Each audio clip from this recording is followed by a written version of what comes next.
இது சாதாரண புஸ்தகம் இல்லை. கிட்டத்தட்ட ஒரு 14 வருடங்களாக மூணார் மக்களின் வாழ்க்கையை படித்து அதற்கப்புறம் இது மாதிரி ஒரு நூல் இல்லையே அப்படின்ற ஒரு நோக்கோட படைக்கப்பட்டது.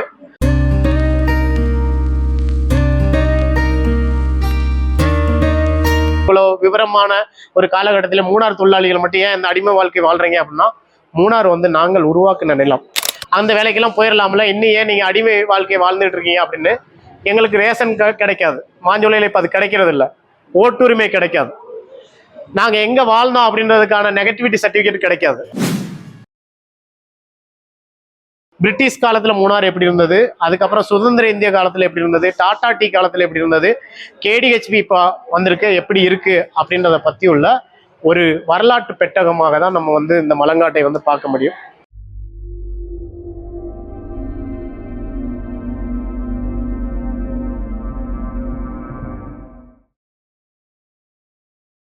சென்னை புத்தக கண்காட்சியை முன்னிட்டு நியூ செஞ்சுரி புக் ஹவுஸின் வெளியீடான பிரபாகரன் கே மூணாறு எழுதிய மலங்காடு மூணாறு தேயிலை தோட்ட தொழிலாளர்கள் குறித்த நாவல் நூல் அறிமுக விழா மற்றும் சென்னை வாழ் மூணாறு மக்களின் சந்திப்பு நிகழ்ச்சி சென்னை ஓட்டேரியில் அமைந்துள்ள இந்திரா விவேகானந்த வித்யாலயா பள்ளியில் சிறப்பாக நடைபெற்றது. இதில் சுமார் 70க்கும் மேற்பட்ட சென்னை வாழ் மூணாறு மக்கள் கலந்து கொண்டனர்.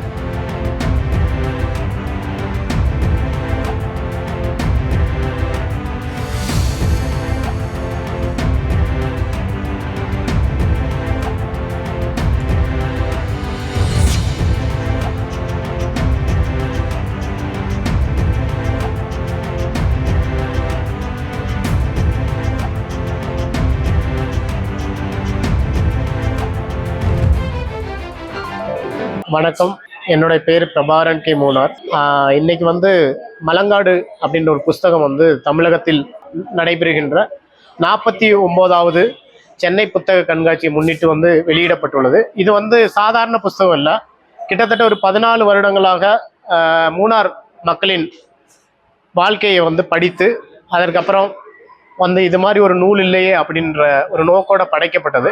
கிட்டத்தட்ட ஒரு 160 வருட மூணார் மக்களின் வரலாறு இந்த நூலில் சொல்லப்பட்டது.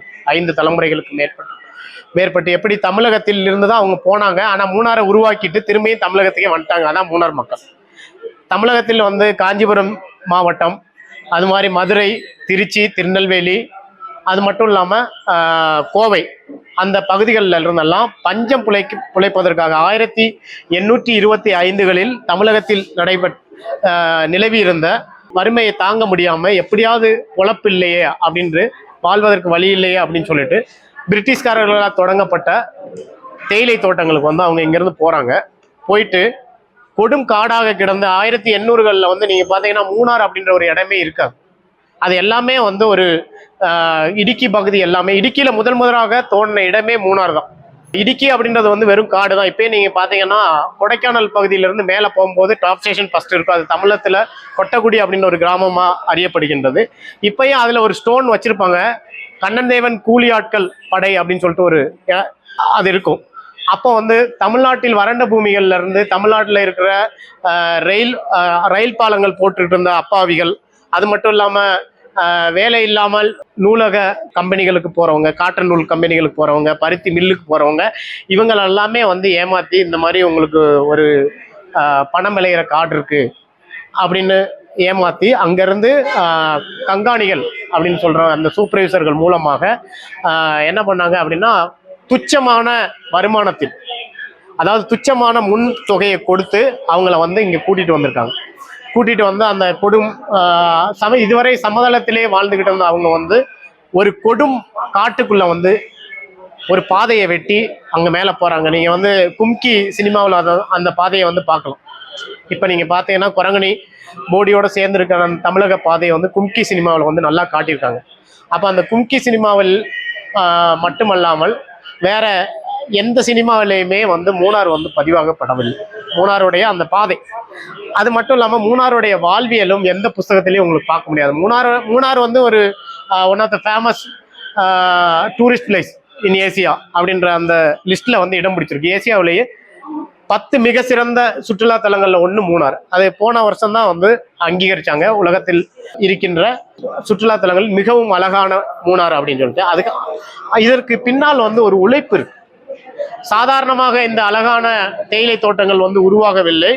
இதற்கு பின்னால் வந்து மிகப்பெரிய உழைப்பு இருக்கு. அது தொழிலாளர்களுடைய உழைப்பு. இங்க வந்திருக்கவங்களுடைய 5 தலைமுறைகளுக்கு முன்னால உள்ள அவங்க தாத்தாவுடைய, அவங்க பாட்டியுடைய, அவங்களுடைய சந்ததிகளுடைய ரத்தமும் வியர்வையும் சேர்ந்துதான் ஏசியாவில் அழகாக இன்று காட்சியளிக்கின்ற அந்த மூணார் அப்படின்ற பூமி வந்து உருவாகுது.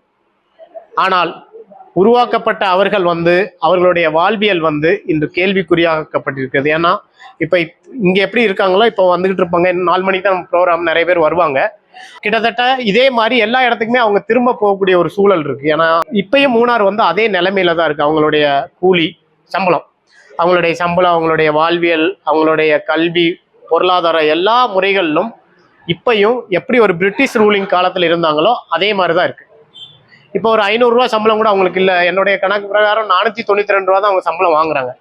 இப்போ இங்க ஒரு தொழிலாளி இருக்காரு, அவங்க பிஆர்எஸ் எல்லாம் வாங்கிட்டு வந்தவங்களுக்குலாம் 835 ரூபா தான் போனஸ், இது அவங்களுடைய பென்ஷன் கிடைக்குது. அதாவது ஒரு ஆயுட்காலம் மொத்தமே வந்து என்ன கொடுத்துட்றாங்கன்னா அந்த தேயிலை காட்டுக்காக கொடுத்துட்றாங்க. கடைசியில் அவங்களுக்கு வந்து வாழ்க்கையில எதுவுமே எஞ்சுறது இல்லை. அப்போ அங்கிருந்து அவங்க என்னன்னா அவங்க தலைமுறையில வேற யாராவது அங்கே வேலை செஞ்சா மட்டும்தான் அந்த இடத்துக்கே திரும்ப போக முடியும் அப்படின்ற ஒரு சூழல் இருக்கு. அப்படி வேலை செய்யாம இருந்தாங்கன்னா அந்த பூமியிலிருந்து அந்நியமாக்கப்படுறாங்க. அதுதான் அந்த புத்தகம் எழுதுறதுக்கான முதல் காரணம். இப்போ என்னுடைய அம்மா வந்து 2019 எஸ்டியிலேருந்து ரிட்டையர்டு முடிச்சாங்க. நாங்களும் வெளியே போனோம். இப்போ எங்கள் அண்ணன் அங்கே இருக்கான். அப்படி யாராவது ஒரு ஆள் இருந்தால் மட்டுமே அங்கே வாழ முடிய அந்த ஒரு கட்டாயத்திற்கு வந்து மூணார் தொழிலாளர்கள் வந்து தள்ளப்பட்டுள்ளார்கள்.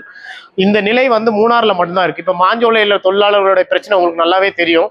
அதற்கான போராட்டம் நடந்துட்டு இருக்கு. இப்போ மூணார்லேருந்து தொழிலாளர்கள் எல்லாம் துச்சமான சம்பளத்துக்கு விட்டுட்டு நாங்கள் வெளியே வந்துட்டோம் அப்படின்னா நல்ல சம்பளம் கிடைக்கிற நிறைய இடம் இருக்கு. எல்லாருமே கேட்பாங்க, அந்த வேலைக்கெல்லாம் போயிடலாம்ல, இன்னும் ஏன் நீங்க அடிமை வாழ்க்கையை வாழ்ந்துட்டு இருக்கீங்க அப்படின்னு.